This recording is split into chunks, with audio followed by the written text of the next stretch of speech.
Each morning, millions of Americans open their eyes to a device or screen.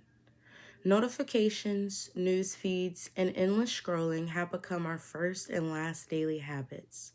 We are told this is progress, that technology enables us, connects us, and frees us from previous limits.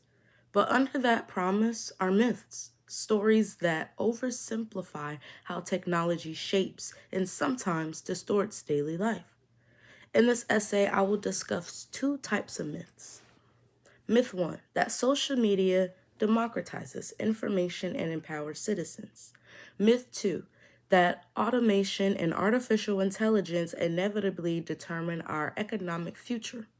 Both myths obscure how technology distributes power, influences behavior, and reshapes the social fabric of the United States. The first myth insists that social media is a great equalizer, a digital public square where anyone can share their voice. It is an attractive notion. From the Arab Springs to viral activism, social media has been depicted as a revolutionary vehicle for bringing down barricades and providing a megaphone for the powerless. However, in this vision lies a darker and more complex truth about how online platforms actually work. Poet Kenneth Goldsmith captures this tension in his essay, Let's Get Lost. He writes that in the digital age, we are everywhere and nowhere at once. This phrase exposes the paradox of connection without presence. We have infinite access to information and voices, yet our attention is superficial and relatively splintered. What feels like emancipation we'll cut that little part over there, often devolves into distraction, finagling between tabs, posts, and notification.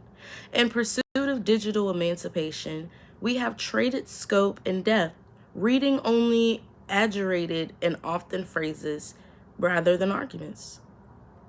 This myth is powerful because it fits our cultural desire for equality. It teaches us that technology practically produces democracy. Anyone with Wi Fi can be published and be heard.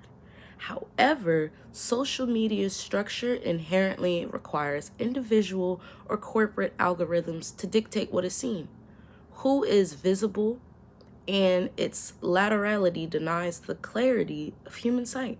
In real life, for the most part, power is not distributed evenly, it is concentrated. Goldsmith opposite Goldsmith observation reminds us that abundance does not mean understanding.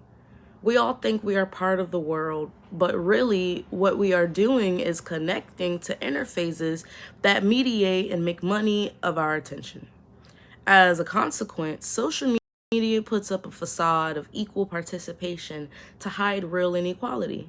The consequences of these attitudes are everywhere: political polarization, falsehoods, and shortened attention spans. But we find ourselves living in what feels like an avalanche of voices. And actually, it is one of that is being controlled by algorithms designed to maximize users' interaction instead of telling the truth.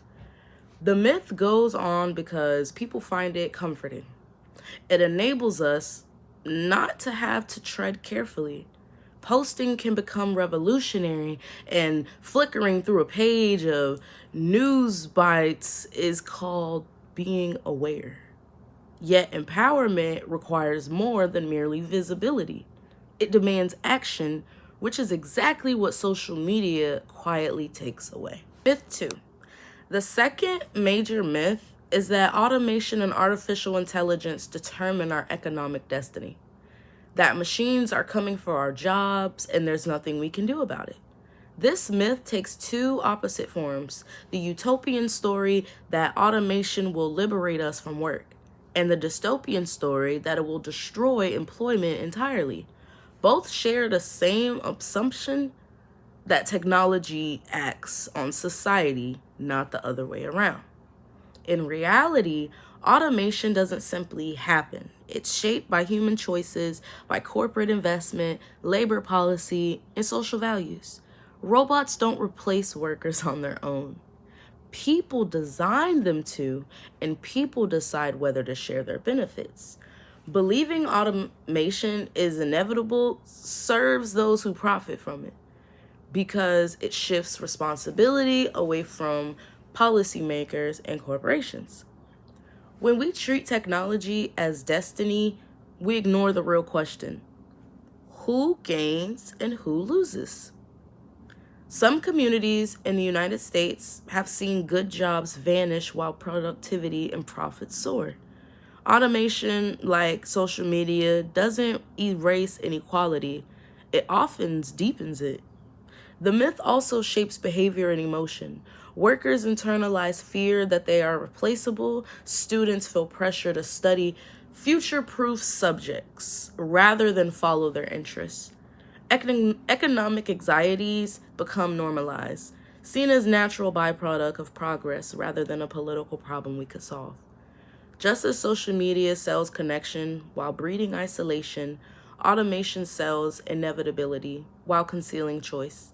Both myths encourage passivity, the idea that technology will either save or doom us, and that all we can do is adapt. But the truth is that technology reflects humans' priorities.